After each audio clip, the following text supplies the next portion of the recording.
എങ്ങനെ എന്തിനാ വിളിച്ചേ? ഈ എന്തിനാ കരഞ്ഞേ?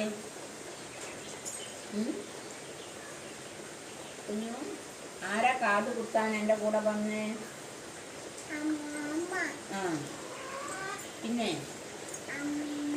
ആ എനിക്ക് വേദനിച്ചോ? എങ്ങനെയാ കാത് കുത്തിയേ?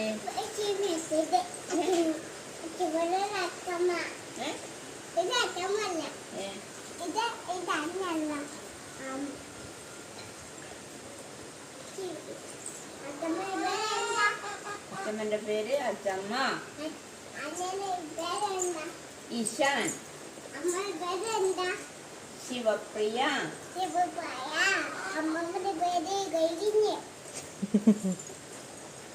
പിന്നെ അമ്മച്ചൻ്റെ പേര് പറയ്. പിന്നെ എൻ്റെ അച്ഛൻ്റെ പേരെന്താ? വിളിച്ചിട്ട്. പിന്നെ എൻ്റെ പൊന്നനിയൻ്റെ പേരെന്താ? ഇച്ചാൻ. പിന്നെ പിന്നെ പിന്നെ ഇഷാന്റെ അച്ഛൻ്റെ പേരെന്താ?